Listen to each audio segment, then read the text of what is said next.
السلام علیکم کلاس 11 کیسے ہیں آپ سب؟ امید کرتی ہوں خیریت سے ہوں گے اور اپنا سبق یاد کر رہے ہوں گے۔ آج ہمارا جو نیکسٹ لیکچر ہے اس کا نام ہے انسانی زندگی پر عقیدہ توحید کے اثرات۔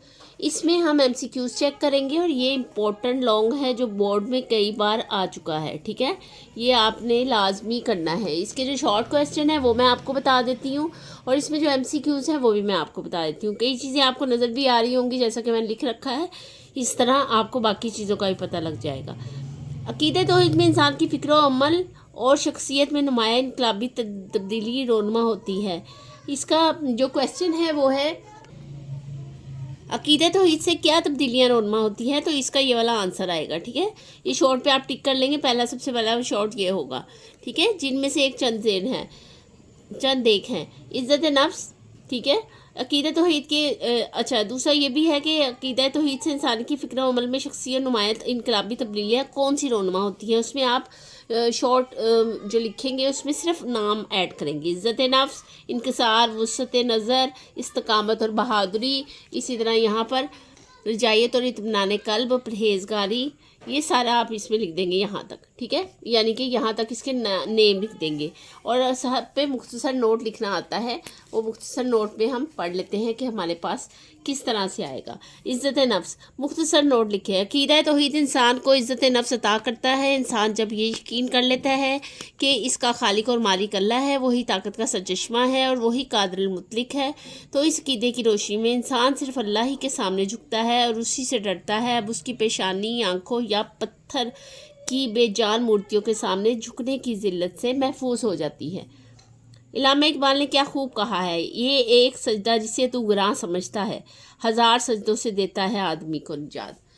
اس میں مطلب انکسار پر مختصر نوٹ لکھیں۔ عقیدہ توحید میں تواضع انکسار پیدا ہوتا ہے کیونکہ توحید کا پرستار جانتا ہے کہ وہ اللہ کے سامنے بے بس ہے، اس کے پاس جو کچھ ہے سب اسی کا دیا ہوا ہے، جو اللہ تعالیٰ دینے پر قادر ہے وہ چھین لینے پر بھی قادر ہے، لہٰذا بندے کے لیے تکبر غرور کی کوئی گنجائش نہیں، اسے تواضع انکسار ہی زیب دیتا ہے، ٹھیک ہے؟ یہاں پر ہم اس پہ لکھیں گے مختصر نوٹ، اس کے بعد ہم لکھیں گے وسعت نظر پر نوٹ لکھیں۔ عقیدہ توحید کا قائل تنگ نظر نہیں ہوتا کیونکہ وہ اس رحمان رحیم پر یقین رکھتا ہے جو کائنات کی ہر چیز کا خالق ہے، جو سب جہانوں کا پالنے والا ہے، اس کی رحمتوں سے سب فیض یاب ہوتے ہیں۔ اس عقیدے کے نتیجے میں مومن کی ہمدردی، محبت اور خدمت عالمگیر ہوتی ہے اور وہ ساری خلق خدا کی بہتری اور بھلائی کو اپنا نصب العین بنا لیتا ہے، ٹھیک ہے؟ یہ اس کا وسعت نظر پر مختصر نوٹ بس یہی ہوگا، یعنی جو نوٹ لکھا ہوا ہے بس وہی آپ نے لکھنا ہے، اس سے زیادہ آپ نے اس میں ایڈ نہیں کرنا۔ اس کے بعد ہے استقامت اور بہادری پر نوٹ لکھیں۔ اللہ تعالیٰ پر ایمان لانے سے استقامت اور بہادری پیدا ہوتی ہے۔ مومن جانتا ہے کہ ہر چیز اللہ تعالیٰ کی مخلوق اور اس کی محتاج ہے، اللہ تعالیٰ ہی کو سب پر قدرت حاصل ہے، لہٰذا اسی کے سامنے جھکنا چاہیے، اسی سے ڈرنا چاہیے۔ اس عقیدے کے ذریعے مومن کے دل سے دوسروں کا خوف نکل جاتا ہے اور وہ استقامت اور بہادری کی تصویر بن جاتا ہے۔ وہ اور کسی بڑے سے بڑے فرعون کا خوف اپنے دل میں نہیں لاتا، خواہ بدر و احد کے غزوات ہوں یا حنین اور خندق کے، وہ ہر جگہ لا خوف علیہم ولا ہم یحزنون، نہ ان پر کوئی خوف ہے اور نہ وہ غمزدہ ہوتے ہیں کا پیکر بن جاتا ہے۔ رجائیت اور اطمینان قلب کیا ہے، یہ اس طرح سے کویسچن آئے گا۔ آپ نے لکھنا ہے کہ عقیدہ توحید کا ماننے والا مایوس اور نا امید نہیں ہوتا، وہ ہر وقت اللہ تعالیٰ کی رحمت پر آس لگائے رکھتا ہے کیونکہ وہ جانتا ہے کہ اللہ تعالیٰ اس کی شاہ رگ سے بھی زیادہ قریب ہے، وہ بڑا رحیم و کریم ہے، وہ تمام خزانوں کا مالک ہے اور اس کا فضل و کرم بے حد و حساب ہے۔ انسان جس قدر دل کو اللہ کو طرف متوجہ کرتا ہے، اس کے دل کو اتنا ہی اطمینان نصیب ہوتا ہے۔ آگے ہے پرہیزگاری کے متعلق لکھیں، ٹھیک ہے؟ یہ میں نے لکھا ہوا ہے نا کویسچن، آپ نے بھی اسی طرح سے اپنے بک پہ لکھ لینا یا اپنے پاس اسٹکی نوٹس رکھ لینے اس پہ لکھ لینا ہے۔ عقیدہ توحید سے انسان کے دل میں پرہیزگاری پیدا ہوتی ہے کیونکہ ہر مومن کا ایمان ہے کہ اللہ تعالیٰ تمام ظاہر اور پوشیدہ باتوں کو جانتا ہے۔ اگر بندہ پوشیدگی میں کوئی جرم کر لے تو ممکن ہے کہ لوگوں کی نگاہوں سے چھپ جائے، مگر اپنے اللہ کی نظر سے نہیں چھپ سکتا کیونکہ وہ تو دلوں کے ارادوں کو بھی جانتا ہے۔ یہ ایمان انسان میں یہ جذبہ پیدا کرتا ہے کہ وہ خلوت و جلت میں کہیں بھی گناہ کا ارتکاب نہ کرے اور ہمیشہ نیک اعمال بجا لائے، کیونکہ معاشرہ اسی وقت صحیح معنوں میں انسانی معاشرہ بن سکتا ہے جب لوگوں کے اعمال درست ہوں۔ توحید پر ایمان عمل صالحہ کی بنیاد فراہم کرتا ہے، کیونکہ انسان کے تمام اعمال اس کے دل کے تابع ہوتے ہیں، اور اگر دل میں ایمان کی روشنی موجود ہو تو عمل صالح ہوگا. ٹھیک ہے. آگے ہے نجات اور فلاح کے لیے کیا ضروری ہے.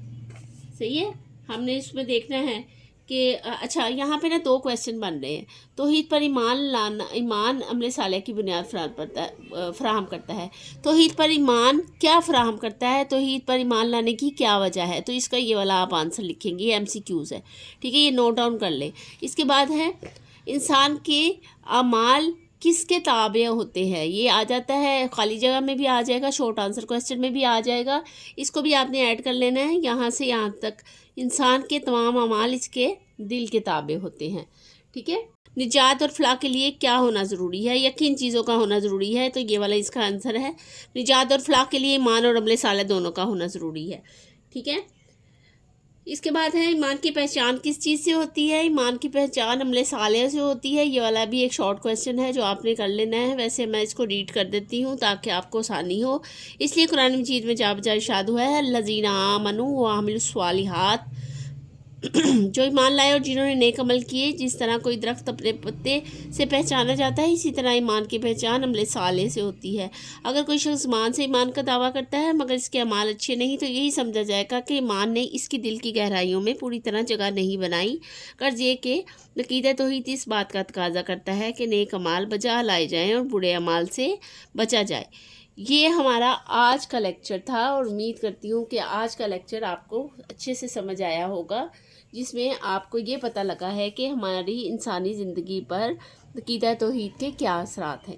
اس میں ہمارے پاس 1 2 3 4 5 اور یہاں پر 6 7 8 اور 9 10 11 ہمارے پاس اس میں شارٹ بنے ہیں. 11 ہمارے پاس اس میں شارٹ کویسچنز بنے ہیں. تو یہ آپ نے بڑے اچھے طریقے سے یاد کرنا ہے. بورڈ میں کئی بار سوال آ چکا ہے، جیسے کہ میں نے یہاں پہ امپورٹنٹ لکھ لیا ہے، ساتھ ہی آپ نے لکھ لینا ہے.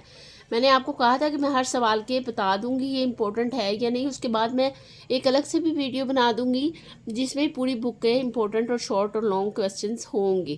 لیکن پھر بھی آپ اس کو ساتھ ساتھ لکھ لیں. یہ بہت امپورٹنٹ لانگ ہے. ابھی لاسٹ ایئر بھی وہ آیا ہے اور یہ ہر سال تقریباً آتا ہے.